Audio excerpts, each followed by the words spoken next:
Welcome to Inspire Ed, where we learn, apply, and achieve success. Welcome to Lesson 4 of AP Chemistry, where we are finding the empirical and molecular formula. Now, what exactly is an empirical formula? It's the simplest whole number ratio of atoms present in a compound. We can see the examples below. NO2 has been simplified into its lowest subscript ratio.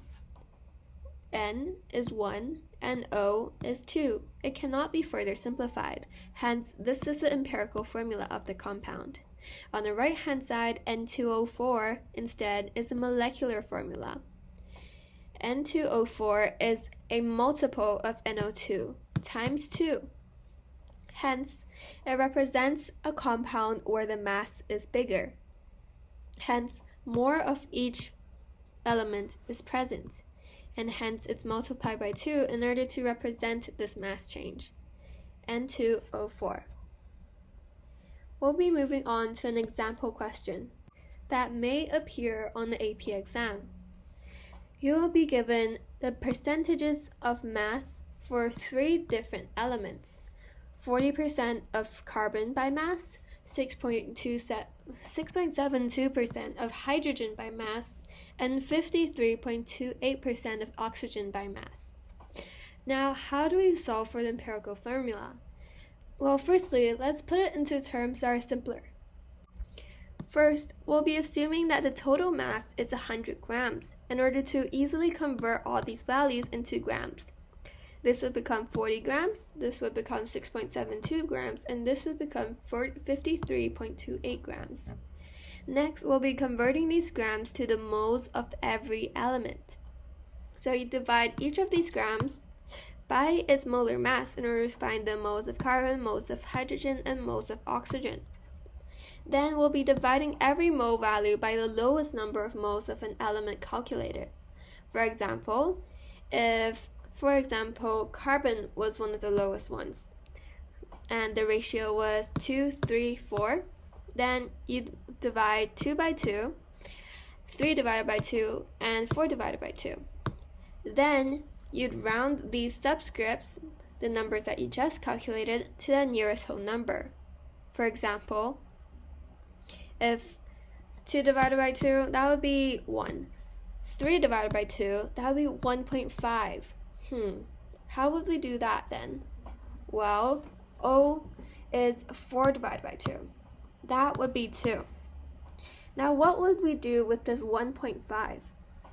If we get something that is too large, we would multiply all of these coefficients, subscripts, by the number of a common factor for that number that has a decimal that is way too big to be rounded down or up.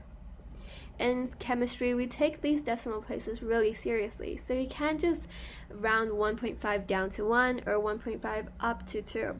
That would gigantically alter our data. Hence, we would take this option right here. 1.5 times 2 equals 3.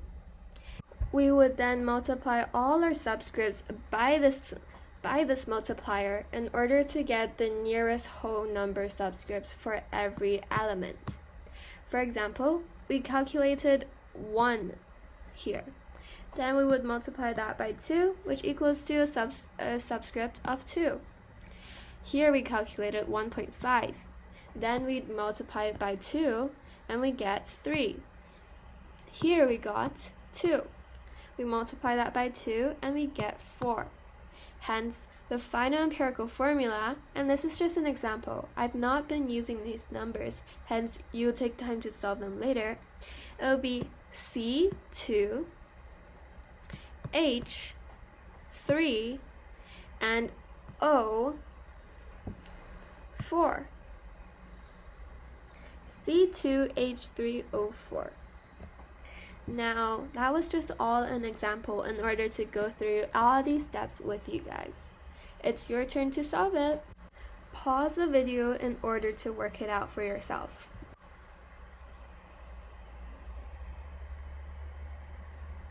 Have you solved it yet? Now I'll be revealing the answers. Below are the answers. First, I transferred each of them into grams as we did together in the first step. Then I divided each of them by their molar masses. This gives us the number of moles of each element. C, 3.33 moles, H, 6.67 moles, O, 3.33 moles. Now we identify the element with the lowest number of moles. That would be C and O, since they have the same number of moles, 3.33. Then we would take this common divider and divide each of these moles by this lowest number of moles. C would become 1, H would become 2, and O would become 1. This would be our subscript. As you can see, this is different from the example that I worked out with you guys earlier, as I made up some numbers and basically worked through it in order to demonstrate what would happen if H was 1.5 instead of 2. Luckily, this time we were able to round 2 into 2 because there were a lot of zeros as decimal places after the 2. Hence, it's pretty straightforward, and you get the final empirical formula of CH2O. Take note, as if the question does not provide a percentage of mass of each element, and instead gives you grams of each element, as you can see here, we've simply just skipped step 1 and just complete the normal routine of steps. You don't have to be stumped by such questions. They basically just completed step 1 for us. Next, we'll be finding the molecular formula. So how do we do this?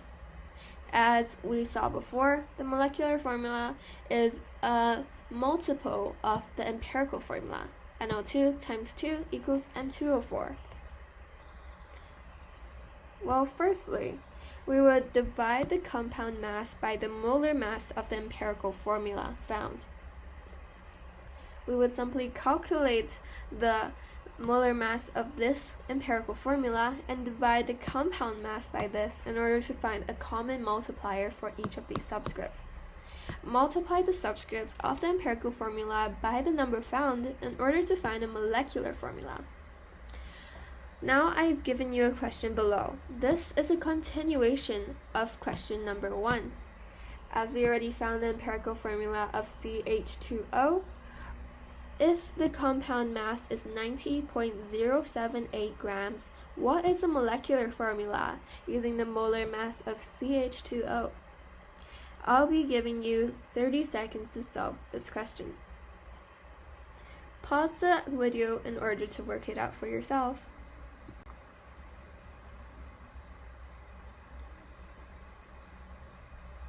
Have you worked it out yet? Now I'll be revealing the answers.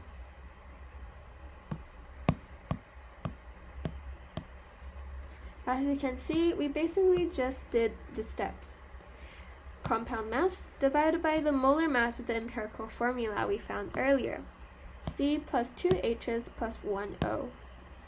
This gives us the subscript multiplier of 3, and we basically multiply each subscript in CH2O by 3, giving us C3H6O3. Did that make sense? I hope everything in this video helped you in your journey of completing AP Chemistry or any other chemistry course that teaches this material. Good luck on your academics. Bye-bye.